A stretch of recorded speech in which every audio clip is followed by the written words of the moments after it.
Hola, bienvenidos al debate de France 24. Soy Santiago López González.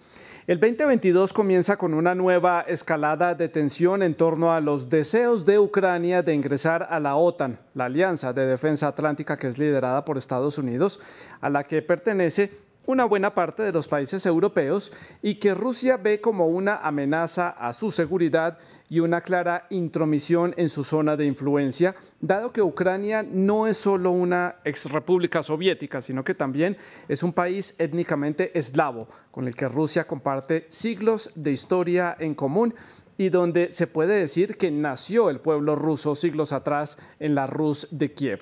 La amenaza de una invasión de Rusia a la región del Donbass, en el este de Ucrania, es la gran preocupación de la comunidad internacional. Esto recuerda ya a lo sucedido en las regiones de Abjasia y de Osetia del Sur en Georgia y también la reciente anexión de la península de Crimea a Rusia, que no ha sido reconocida por la comunidad internacional. La situación ha provocado un intercambio de argumentos y señalamientos entre Rusia, Ucrania, Estados Unidos, la OTAN y la Unión Europea. Esta es la perspectiva rusa. Todo radica en una amenaza. Escuchemos. No estamos amenazando a nadie, pero escuchamos amenazas dirigidas a nosotros.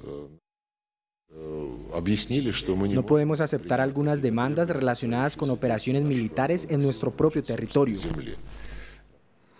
Por supuesto, también la Casa Blanca ha respondido y fue muy clara la respuesta al dejar el balón en la mano de los rusos. Según Washington, todo depende de cómo van a reaccionar desde el Kremlin. Hay dos caminos, hay un camino diplomático a seguir, ciertamente esperamos que tomen ese camino. Existe el otro camino, depende de los rusos determinar qué camino van a tomar y las consecuencias serán graves si no toman el camino diplomático. Por supuesto que hay otros actores implicados que ya vamos a analizar más adelante en el programa. El papel de Ucrania, por supuesto, es el territorio donde están ocurriendo todas estas escaladas de tensión, hasta donde han llegado en su frontera común con Rusia algunos grupos de soldados del ejército ruso. También está la OTAN y la Unión Europea, que muchos han criticado por su falta de firmeza y de presencia en esta crisis y por supuestamente estar cediendo terreno a Moscú y a Washington en esas conversaciones en donde Bruselas y sobre todo Kiev deberían tener más participación. La nueva escalada de tensión en Ucrania es nuestro tema de debate en France 24 y para analizar este tema hemos invitado a Ruth Ferrero.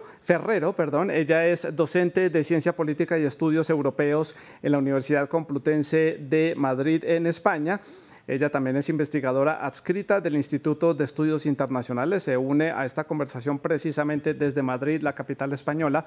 Y también está con nosotros Vladimir Rubinsky. Él es profesor de Ciencia Política y Relaciones Internacionales de la Universidad ICESI en la ciudad de Cali, en el sur de Colombia. Se está conectando a esta conversación precisamente desde esta ciudad colombiana. Ustedes, nuestros televidentes, también pueden participar en este debate con todos sus comentarios y sus preguntas. Los pueden hacer a través de nuestras redes sociales. Nos encuentran en Facebook, en Instagram y en Twitter. Estamos como @France24-ES y @Santilogo, que es mi cuenta personal. Les recuerdo la etiqueta para que dejen todos los comentarios y las preguntas. Numeral el debate F24. Esperamos todos sus comentarios y sus preguntas. Comienzo de inmediato el debate en la ciudad de Madrid con Ruth Ferrero. Y bueno, Ruth, tenemos una nueva escalada, un nuevo intercambio de comentarios y de acusaciones entre Washington, Moscú. También algunos pasan por Bruselas y por Kiev, pero ¿hay una verdadera amenaza real de una invasión por parte de Rusia al este de Ucrania? ¿Cómo lo ve usted? Bueno, yo no creo que exista realmente una amenaza real de conquistar territorio como tal. De hecho, tenemos que recordar que sigue un conflicto abierto en las regiones del Donbass, en la cual hay un apoyo logístico y del ejército ruso a las unidades prorrusas y a los independentistas rusos en la región. Por lo tanto, estamos ya en un conflicto abierto. Además, a Rusia el objetivo que tiene es básicamente tener desestabilizada a Ucrania con el fin de evitar que se una a la Alianza Atlántica. Entonces, sí, cualquier ocupación o cualquier anexión, como lo que sucedió en Crimea, no coadyuvaría, digamos, a conseguir los objetivos que tiene Moscú en la cabeza. Y Vladimir Rubinsky, en la ciudad de Cali, en el sur de Colombia, le hago la misma pregunta. Estamos ante una nueva escalada de tensión, nuevamente Washington y Moscú enfrentándose a través de sus canales diplomáticos, pero hay una verdadera amenaza de una posible invasión por parte de Rusia a Ucrania. Bueno, yo creo que sí existe una amenaza y esto es el mensaje que quiere mandar la Rusia de Vladimir Putin. En el mismo tiempo, coincido con Ruth que hay un conflicto que nunca ha parado, que un conflicto que costaba más de 13.400 vidas y donde hay presencia, por lo menos de algunos consejeros de parte de Rusia. Sin embargo, una guerra abierta por parte de Rusia, una invasión abierta con las tropas identificadas como las tropas rusas va a costar a Rusia muchísimo más. Tanto en cuanto a los costos reales para hacer una guerra, además hay un invierno duro, esta no es la mejor época para un combate, pero también claramente va a llegar a aislar Rusia aún más de la arena internacional. Ruth, en la ciudad de Madrid, usted mencionaba que el trasfondo, una de las razones de esta escalada de tensión es ese posible ingreso de Ucrania a la alianza de la OTAN. ¿Qué otros argumentos puede estar utilizando el Kremlin para lanzar estas amenazas, para desplegar estos soldados allí en la frontera común con Ucrania y para generar esta tensión, incluso hasta con Washington al otro lado del Atlántico, más allá de esa discrepancia que hay en torno a la expansión que ha tenido la OTAN en los países del este desde la caída de la Unión Soviética?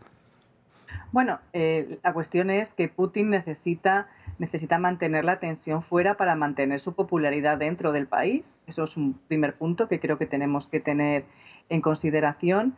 En segundo lugar, desde mi punto de vista, creo que efectivamente hay un despliegue de tropas rusas en la frontera ucraniana que se ha concentrado en los últimos meses, especialmente en los meses de invierno, con ese frío invierno y ese duro invierno ucraniano. Pero también creo que ha habido una cierta apuesta por parte de las posiciones euroatlánticas para tensionar y dibujar un escenario de amenaza que no es una amenaza real a la anexión de la región del Donbass, sino que es una estrategia negociadora de Putin. El tensionar este diálogo, estas negociaciones que hemos visto en la semana pasada en Ginebra entre Estados Unidos y Rusia, lo que hace es en un escenario bilateral de negociación, pues poner encima de la mesa esas cartas, ¿no? También a nivel discursivo hemos escuchado cómo Putin ha amenazado con desplazar, digamos, misiles o fuerzas en Cuba y en Venezuela, ¿no? Entonces, pues se trataría un poco de poner encima de la mesa las cartas que cada uno tiene, sí, y intentar negociar a la más grande, ¿no? Si está una suerte de órdago a la grande. Por su parte, Estados Unidos también está jugando sus propias cartas y también se está jugando, digamos, la viabilidad y el sentido de la existencia de la propia OTAN. Si no hay una sí, amenaza real, la OTAN quizás no tendría tanto sentido y las inversiones en materia de defensa por parte de los socios de la OTAN pues tampoco lo tendrían. Claro. Vladimir, Ruth menciona esa necesidad del presidente Vladimir Putin de mejorar su popularidad, distensionar un poco algunos temas internos, sobre todo con estos temas de pandemia y la crisis económica que está enfrentando el país a raíz de unas sanciones económicas. Y también porque la anexión de la península de Crimea al territorio ruso fue bastante productiva, digamos, para el presidente Putin en términos de popularidad y para ganar otra vez favorabilidad de diferentes sectores de la sociedad rusa. ¿Está el presidente Putin jugándose esta misma carta con el Donbass y con esta nueva escalada de tensión? ¿Y cómo es la situación de Putin al interior de la federación? Es una muy buena pregunta porque yo creo que en este caso particular, en el caso de Ucrania, no se trata de un intento de ganar popularidad. A pesar que todo indica que la popularidad de Vladimir Putin ha bajado en Rusia, los rusos están cansados de ver la cara de Putin todo el tiempo hay dificultades económicas, aunque hay que decir algo que yo creo que es muy importante en este contexto, que los rusos siguen viviendo bastante bien. Yo creo que bajo el régimen de Putin, una de las ventajas es que los rusos nunca han vivido tan bien como viven en este momento, a pesar de todas las dificultades. La idea de la guerra en Rusia no es popular. Entonces yo creo que es un momento completamente diferente en comparación con 2014, cuando realmente la anexión de Crimea ayudó a Putin a aumentar tremendamente la popularidad. Ahora la idea de la guerra es completamente impopular. Y si Rusia hace una guerra, yo creo que esto no necesariamente va a apoyar a Vladimir Putin. Yo creo que se trata de una estrategia completamente diferente. Es una estrategia que busca forzar a los Estados Unidos a negociar los rasgos de un nuevo orden internacional. Negociar qué tipo de rasgos en ese orden internacional y qué es lo que estaría entonces en esa mesa de negociación entre estas dos partes, Vladimir, ampliando un poco más lo que usted dice.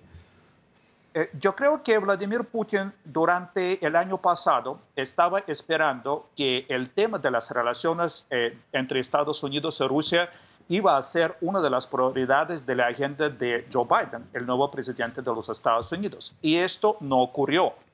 Para Estados Unidos hubo otras prioridades en cuanto a la arena internacional. Obviamente lo más importante sigue siendo, yo creo, a pesar de todo para Estados Unidos, son las relaciones con China. Y Vladimir Putin se sentó excluido y utilizó algo que él estaba utilizando antes, una amenaza, mover las tropas, que ocurrió, por ejemplo, en Siria, cuando a Barack Obama le tocaba sentarse y negociar con Putin, y él lo hizo de nuevo. Yo creo que Vladimir Putin lo que quiere es realmente ser parte activa de estas negociaciones acerca de cuál va a ser el nuevo orden internacional, y quiere demandar el papel de una gran potencia. Demandar un protagonismo a nivel internacional, Ruth, tal vez puede ser una de las razones que estén llevando al presidente Putin a este tipo de acciones, es lo que dice Vladimir, sobre todo que el presidente Putin va a estar gobernando la Federación de Rusia hasta el 2034, tiene que mostrarse como un líder firme y de importancia a nivel internacional. ¿Esto estaría siendo aprovechado por el Kremlin, aprovechando esa rara política exterior que tiene Estados Unidos, que no ha logrado afianzarse con la llegada del presidente Biden, y también esas deficiencias que tiene la política exterior de la Unión Europea a la hora de tomar decisiones, tomar posiciones en este tipo de conflictos? ¿Cómo lo ve usted? Sí, yo estoy muy de acuerdo con mi colega. Creo que lo que quiere Rusia es jugar un papel fundamental, quiere volver a ser gran potencia, es una de las bazas con las que pone encima de la mesa Putin, es lo que ha intentado transmitir a lo largo de estos años a la población, que Rusia cuenta, que Rusia no es la Rusia de Yeltsin, sino que Rusia cuenta y que cuenta en la arena internacional, y lo que nos estamos encontrando es que en los últimos tiempos ese papel que jugaba Rusia como rival, digamos, de las potencias occidentales lo está jugando ahora mismo China, y Rusia no quiere que eso suceda, o no quiere quedarse al margen de las decisiones que se puedan adoptar en esta suerte de enfrentamiento que tienen en la actualidad Estados Unidos y China. Por lo tanto, sí, quiere poner en el tablero mundial la baza y la fuerza, digamos, para reivindicarse como gran potencia, ¿no? Y por eso también deja fuera, al igual que, por cierto, Estados Unidos deja fuera a la Unión Europea. Y pasando al tema de la Unión Europea, lo que nos estamos encontrando es que efectivamente la autonomía estratégica está llegando tarde en este momento, puesto que no tenemos la capacidad, o no se tiene la capacidad desde la Unión Europea para poner encima de la mesa argumentos y para poder negociar al unísono entre todos los estados y tener una posición común en relación con esta cuestión. De hecho, los últimos viajes del alto representante básicamente tenían como objetivo pues poner a la Unión Europea en el mapa, ¿no? Vemos también como el grupo de Normandía se ha visto desintegrado. El grupo de Normandía, que fue el que negoció en el caso de Ucrania, ha quedado absolutamente fuera de juego, y lo que quiere precisamente la Unión Europea, y sobre todo esta Comisión Geopolítica, que pretendía ser geopolítica y que se ha visto lastrada por la pandemia, es efectivamente darle una voz fuerte en el mundo a la Unión Europea, algo que en esta ocasión no está consiguiendo. En otras quizás sí que podamos ver. Ruth, quiero continuar con usted para preguntarle, para ampliar el tema de la Unión Europea. Usted menciona falta de capacidad. ¿A qué se refiere exactamente con esa falta de capacidad? ¿Tiene poco margen de negociación la Unión Europea para este tipo de crisis o escenarios? ¿Tiene poco que ofrecer? Como Estados Unidos o Rusia sí pueden entrar a negociar, o simplemente aquí queda claro el peso de la Unión Europea a nivel internacional frente a Washington y Moscú, que se han sentado a hablar dejando de lado a Bruselas y a Kiev? Bueno, lo que sucede es que no tenemos una verdadera política exterior europea. Es decir, no hablamos todos los países con la misma voz y con las mismas posiciones. Pensemos justamente en el día de hoy se ha reunido el presidente Sánchez con el canciller Scholz y las posiciones geopolíticas de los dos países son muy diferentes. La dependencia del gas que tiene Alemania con la apertura del Nord Stream y cómo se ha articulado el discurso alemán en relación con Rusia, manteniendo, digamos, de manera aislada el acceso a la energía, desvinculándolo de las crisis geopolíticas que estamos viendo en la frontera oriental. Esto es algo que en Alemania está generando mucho debate, dentro incluso del propio Partido Socialista alemán y, por supuesto, con los socios de coalición.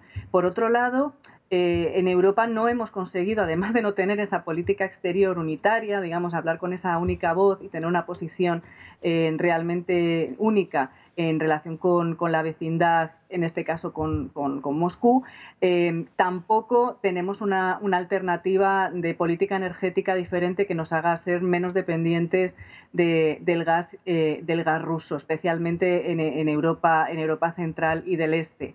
Y esto hace que todos los argumentos pues queden un poco tamizados, digamos, y la asertividad de la política exterior, que en este caso podría jugar un papel importante entre esas negociaciones de Estados Unidos y Rusia, queda muy desdibujada. Y déjeme solamente apuntar una última cosa.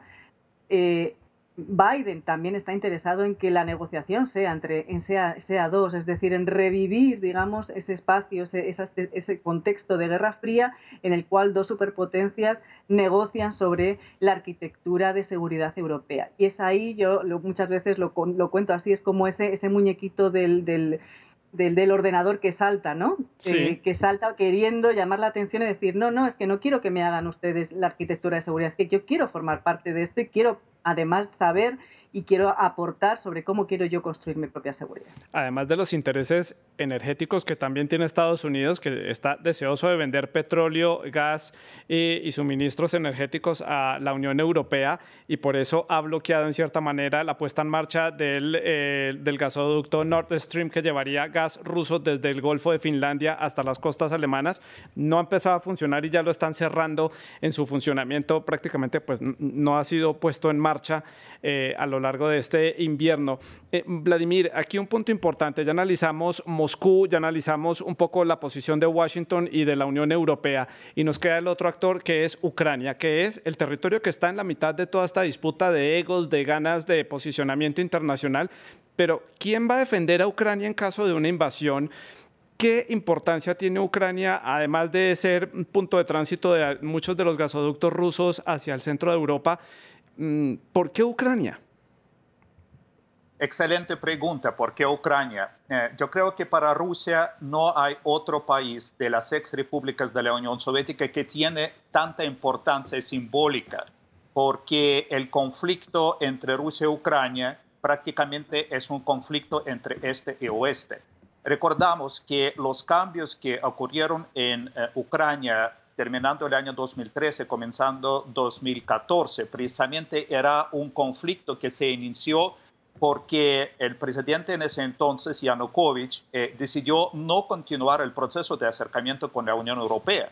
Y esto generó prácticamente su huida, la caída del régimen, y claramente dejó a Vladimir Putin completamente en desacuerdo con esta situación. Como usted ya mencionó al inicio del programa, Rusia y Ucrania comparten los mitos fundacionales, comparten las respuestas a las preguntas de dónde provienen sus naciones. Y esto hace la posición de Ucrania tan particular en este contexto de todos estos cambios geopolíticos. ¿Quién va a defender Ucrania? En primer lugar, Ucrania va a defender ellos mismos. Yo creo que el ejército ucraniano ahora es mucho más preparado, mucho más entrenado. Además, está en una guerra real durante tantos años. No es la Ucrania de 2014 que realmente no pudo hacer ninguna resistencia a Rusia y Rusia logró anexar Crimea. Yo creo que la situación va a ser completamente diferente ahora y esto también debe ser una de las razones por que Rusia no creo que va a tomar la decisión de atacar a Ucrania abiertamente.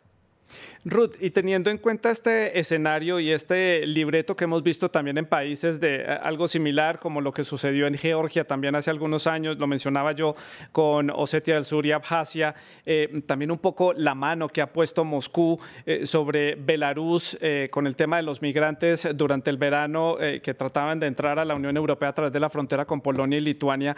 ¿Qué otro país podría estar bajo amenaza de verse en este mismo escenario simplemente por tratar de apostarle algo en su política, digamos, entrar a la Unión Europea o entrar a la alianza de la OTAN, que puede ser una decisión autónoma de cada uno de los estados, pero que a Rusia puede que no le parezca o que haya discrepancias entonces con Bruselas? Bueno, yo estoy de acuerdo con mi colega en que Ucrania simbólicamente representa mucho para Rusia, ¿no? En su narrativa de construcción de la nación rusa. Quizás de las repúblicas exsoviéticas, Belarus,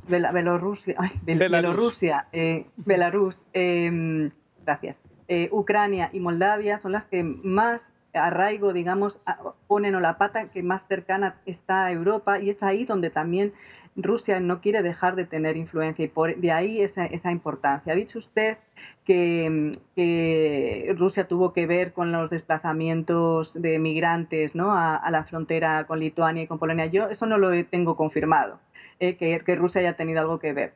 Creo que Lukashenko ahí se sobra solo para poder poner en marcha esa cuestión.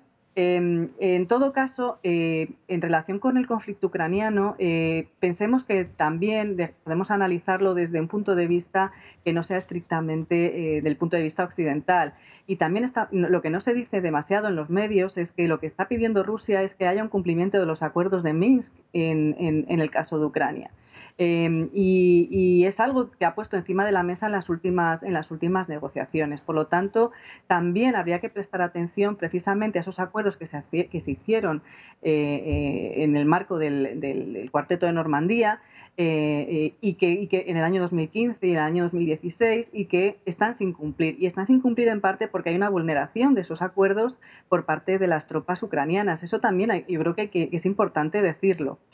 Aparte de eso, estoy de acuerdo también con Vladimir que Ucrania está muy profesionalizada al ejército, no es lo mismo que se encontraron en el comienzo de la crisis, y que además, al igual que Rusia está armando a los rebeldes del Donbass, también las tropas ucranianas están siendo ayudadas en varios ámbitos por parte de las potencias occidentales. No podemos olvidar que está habiendo ese apoyo implícito y explícito también sobre el terreno. Por lo tanto, yo creo que en este tipo de conflictos es importante poner encima de la mesa cuáles son las distintas posiciones de una manera lo más objetiva posible. Y por lo tanto, reivindicar, decir, bueno, ¿se quieren o no cumplir los acuerdos de Minsk? ¿Son válidos o no son válidos? Porque me retrotraigo al pasado, y ya usted ha comentado también la guerra en Georgia, pero la guerra en Georgia también tuvo un origen que tiene que ver con la cumbre de Budapest del año 2008, ¿no?, en el que se amenazó con el despliegue de misiles,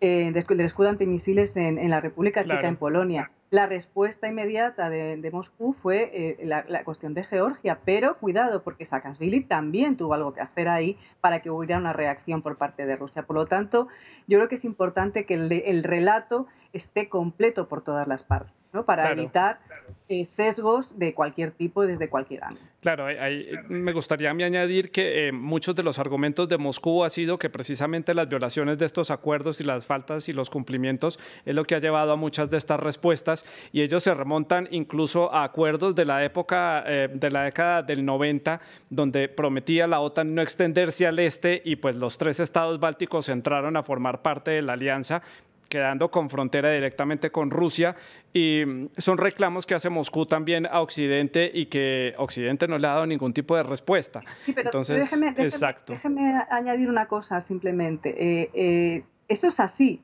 pero también es así que los estados de la órbita soviética, de los antiguos estados soviéticos, Bielorrusia, Ucrania, Moldavia, los del Cáucaso, todos ellos además son estados soberanos en la actualidad y Rusia no puede decidir por ellos. Exactamente. Que esto es algo que también nos olvidamos muchas veces de decir. Es decir, efectivamente hay unos acuerdos, pero Rusia tampoco puede opinar y tomar decisiones Exacto. por parte de esos estados. Que eso me lleva a la pregunta que le quería hacer a Vladimir, y es, entonces, ¿qué decisiones puede tomar Ucrania? ¿Qué posición? ¿Abandonar su idea de ingresar a la Unión Europea?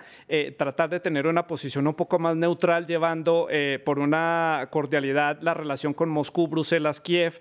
¿Qué opciones puede tener este país para evitar un conflicto, para evitar más tensiones y volver un poco a la normalidad? Porque recordemos la profunda crisis económica y la cantidad de ucranianos que han dejado el país en los últimos años, precisamente porque el país ha presentado todo este tipo de dificultades políticas, económicas y con la guerra en el este. Lamentablemente creo que Ucrania no tiene muchas opciones.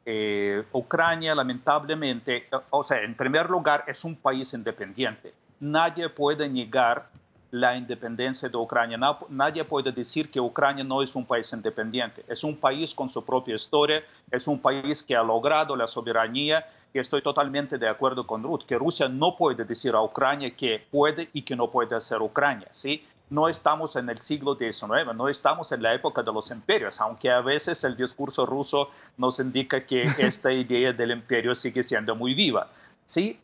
Ahora, yo creo que hay puntos a favor de Ucrania y puntos contra. ¿Cuáles son los puntos a favor? Yo creo que Ucrania sobre todo ha logrado construir una identidad nacional. Han pasado muchos años donde esta identidad fue discutida, donde esta identidad fue realmente como con mucha ambigüedad, incluso dentro de la misma Ucrania. Ahora es una nación que tiene la idea y que tiene realmente un sentido de lealtad a la nación. Este es un factor a favor. ¿Cuál es el factor contra? Claramente el estado de la economía ucraniana, hay mucha corrupción, hay unos escándalos, hay expresidente de Ucrania que va a la cárcel, y yo creo que hay un poder de las oligarquías allá en Ucrania que realmente todavía tiene una influencia fuerte sobre la toma de decisiones en Ucrania. Entonces yo creo que lamentablemente no hay muchas opciones, pero deseo personalmente mucha suerte a Ucrania. Quiero que ellos deben encontrar una salida de esta situación tan difícil. Ruth, Vladimir, entramos a la recta final del programa. Antes de entrar a las conclusiones, quiero hablar un poco de lo que puede suceder en la región de América Latina y en nuestro continente a raíz de comentarios que han hecho desde el Kremlin de la posibilidad de desplegar militares en Venezuela y en Cuba. Si empieza esto a escalarse a otros niveles entre Estados Unidos y Rusia, ¿ustedes verían posible este escenario, desplegar otra vez esta tensión con Cuba y con Venezuela y militares en estos países latinoamericanos? Ruth, ¿qué piensa usted? Bueno, antes de responder, quería solamente anotar que Ucrania nunca, de momento, ha tenido ninguna oferta para entrar en la Unión Europea. La adhesión es para entrar en la OTAN, no en la Unión Europea. Hay una perspectiva europea, pero no tiene que ver con la adhesión a la Unión Europea.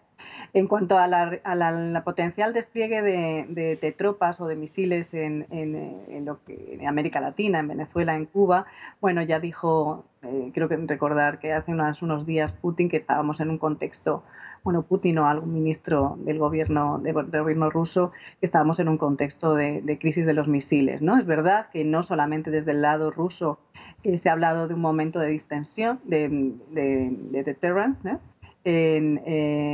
sino también desde el lado norteamericano. Y yo creo que esta nueva bravata de Putin tiene mucho que ver con que Estados Unidos sienta efectivamente lo que Putin considera que está sintiendo el pueblo ruso al intentar adherir a Ucrania, por ejemplo, a la Organización del Atlántico Norte, ¿no? Es decir, te voy a pagar con la misma moneda. Yo también tengo capacidad de desplegar tropas y misiles en tu patio trasero, en tus fronteras, y seguro que eso no te va a gustar, ¿no? Y con eso tensamos de nuevo la cuerda y de nuevo estamos en ese escenario negociador que comentábamos antes, ¿no?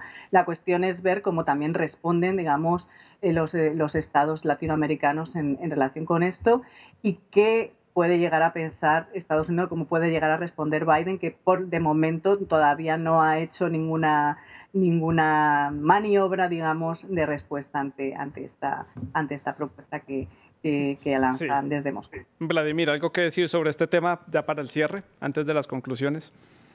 Sí, yo creo que en el caso ruso, el gobierno de Vladimir Putin está cometiendo el mismo error que está cometiendo cuando está hablando que no permitir a Ucrania entrar a OTAN.